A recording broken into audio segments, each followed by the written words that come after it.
You ever noticed that the same types of situations, people, or even struggles keep showing up in your life? The same toxic relationships, maybe the same money struggles, or the same emotional triggers over and over again. It's not a coincidence. Your patterns are trying to teach you something. And in today's video, I'll help you recognize and break free from them for good. So, why do we repeat the same cycles? One, unhealed wounds. We often means that we're repeating a lesson because the lesson itself is trying to tell us that we have a wound we need to heal. Your subconscious creates familiar situations.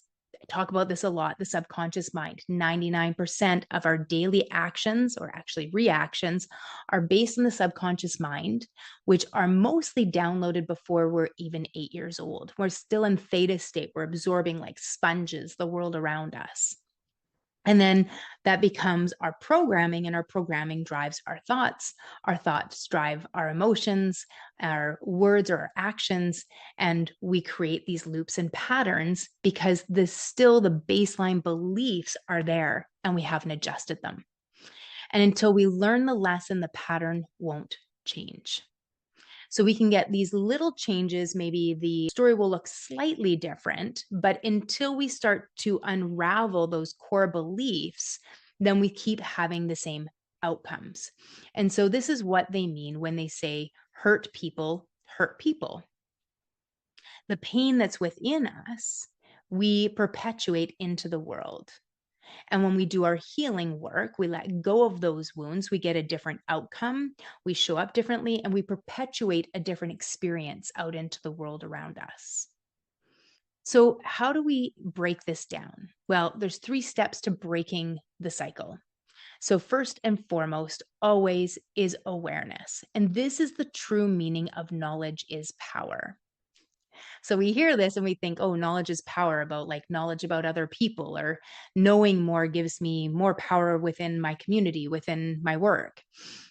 Well, really what this is about you. Knowledge of you is power. It's where we stop reacting and then we start responding. So what situations keep repeating in your life? So we want step 1, identify the pattern. So maybe that is dysfunctional relationships. Maybe that shows up not only in romantic relationships, maybe it shows up in friendships as well. I had this come up really recently where I hadn't recognized a pattern. So when I was 18 years old, I married my first husband, and he turned out to be a sociopath. He was extraordinarily abusive. Physical, mental, emotional, and sexual cruelty were the grounds of my divorce. Um, it was a really brutal experience. And I assumed that some of it was maybe, because I had low self esteem. I had I was a geek. I was bullied when I was a kid. Like there's tons of things in there. With this as well, though, was a whole family situation from a small child. And so I had learned as a small child that my perception that I was not worthy of being protected, that I wasn't lovable, and that being hit, being talked down to, was how people that are supposed to love me treat me. And so the next big relationship that I get into. So if you think of like your biggest contracts or lessons that teachers that you're going to have, parents, spouse, or major relationships and children play the biggest teacher roles in our life. And so my teaching role as a child became my comfortable, even though it was still dysfunctional, it was what I knew. It was what was comfortable in many ways, even though I didn't like it. And so when we don't heal the wounds of the past and then we get into a relationship, this is what it is when, people say, oh, she's got daddy issues, or, mother issues, or whatever it comes up. This is part of what shows here for us. So what situations keep repeating in your life? If it's dysfunctional relationships, then we need to take a look at what is the elements of those dysfunctional relationships that are repeating so that we can deal with it. And then what is the common denominator? So that's what I mean where the aspects of it. So is it, verbal abuse? Is it people not choosing you first for time? Is it, whatever the pattern is, pay attention to what is the common denominators that you find within them. And then the second portion of it is to change our reaction. And so if we always react the same way, then we always get the same result. So it's kind of the old saying of insanity, to keep repeating the same thing over and over again, expecting a different result. And so we keep reacting the same way to a situation, we're going to keep getting the same result. And so can we change our reaction to it? Can I have a different response? So if I can pause, so when we have the change of reaction, what we're really looking for is a pause. And that pause can be 1 moment, 2 moments. It can be a breath. It can be taking a time out. It can be all sorts of things. It doesn't have to be super long. But even taking a breath before we respond to somebody is enough to change our tone, our words, maybe even the way we're thinking about it, the way we're feeling about it. It's amazing what happens when we just give a titch of a pause, just a little bit more space for ourselves. And then 3, we want to do the inner work. So the pause becomes the short term. And so we've got this issue that we have over and over again. I want to have a different reaction to it, or I want to respond versus reacting, which is what a pause really gives us. That gives us the first stage where we can start to see things a little bit different. So we're already starting to break the cycle up. And then the real shift happens inside, always inside first. And so it could be that we're in a dysfunctional relationship and we have a different reaction. Instead of staying, we leave. It could be a straight out different reaction altogether. Instead of making excuses for somebody, we don't. So whatever that change is that feels that you're capable of making, maybe it's keeping a secret and finally you say something. Whatever your thing is, let it be yours. And you need to own it. This is my choice. What am I going to do?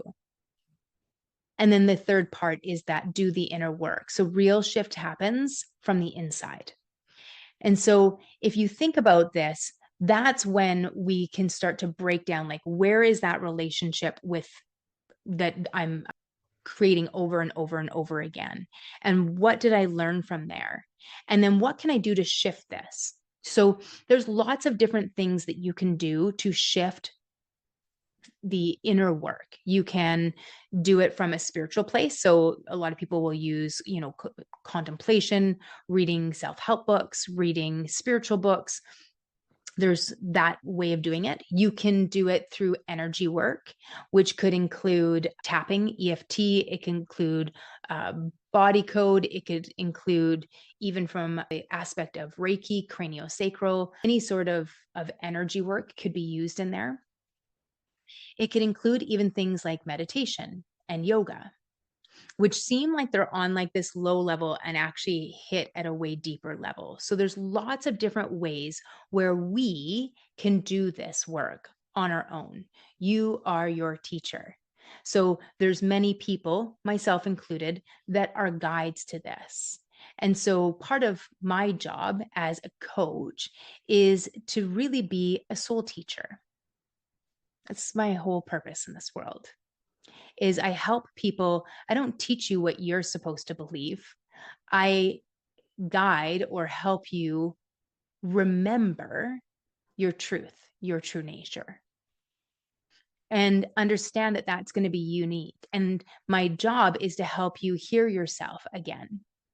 It's not to be with clients for forever. It's to, walk a certain amount of time with somebody. And that amount of time for some people will just be here on YouTube's or on my podcast or in my books. Or it may be that that time is a little longer. Maybe it's a workshop or classes, or maybe it's a little bit deeper. Maybe it's doing group coaching with me or one-on-one coaching. But each person's experience and time is going to be different. And the reason for that is because you're your teacher. There is no greater guidance than your own inner soul. My job when I'm working with people, and any other coach's job, is to help you hear that voice, how to explore it and know it so that you can fly. You can create the life that you were meant to create. You can have the peace that is your birthright. These things are things we should all have. It's just that we've forgotten how to get them, how to, it's not even get them, it's how to remember them, how to resonate in attunement with them. So it's always coming back to ourself, back into integrity. And that is the base of sovereignty. Sovereignty to be self-governing, to, that is what it means to live in integrity, that you are completely sovereign. You are self-governing. You're not pushed or pulled by the world around you, by fears, hurts, angers, resentments, by the past, by the illusion of future, but present in this moment with yourself. What is your answer? What's right for you? And that's the place that we want to keep coming back to. So why do we keep attracting the same lessons? Because we haven't done our healing work yet. And yourself, your soul is purposely, law of magnetic attraction is purposely trying to get us to see something so that we can go, oh, I still have anger here. I have fear. I have unworthiness that I need to deal with. And I'm going to create and move towards other experiences. The moment I'm like, I want to work on this unworthiness, I want to heal this, I'm going to start attracting a different quality of person into my life. I'm going to start attracting a different quality of experience into my life, because I'm going to attract what I'm actively seeking, which is the healing side of it versus the coping or the ignoring or the dissociating side of it. And so we'll already start to explore and experience a different outcome. And that's what they mean when they say, when the student is ready, the teacher appears. It means when we're ready, when we're like, I want to know the answers. All of a sudden, that teacher, which could be a book, it could be a podcast, it could be a YouTube, it could be anything, it could be a person. So whatever that is, they start arriving the moment that we say, I'm ready to see them. I'm ready to be here. I'm ready to be present. I'm ready to look. I'm ready to explore. So if this hit home for you, go ahead and drop a yes in the comments. What pattern are you ready to break today? And for those of you ready to shift, I created a free download for our Freebie Friday, and it's a new one. So this one is my self-assessment quiz so that you can identify your patterns and start shifting them today.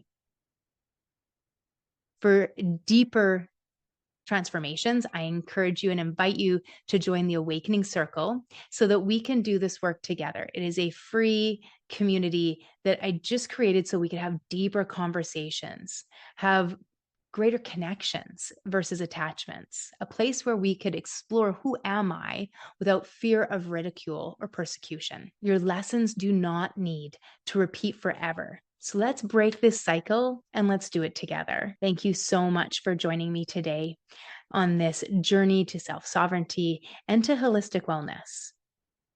Remember, you are your own healer, and every step you take is a step towards your own empowerment. If you found this video helpful, give it a thumbs up, share it with a friend. And don't forget to subscribe for more insights and more inspiration.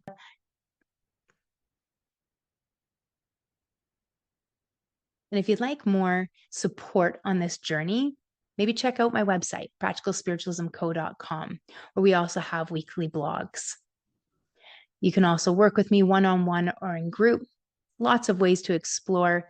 And if you'd like, you can always book a free call with me so that you can see, am I even the right person for you? Am I the soul guide, the soul teacher that you've been looking for? And if not, maybe I can help you explore a place where you can find what's right for you. I hope you have the most magnificent day. I'm excited for this journey that you are on. Until next time, brightest of blessings.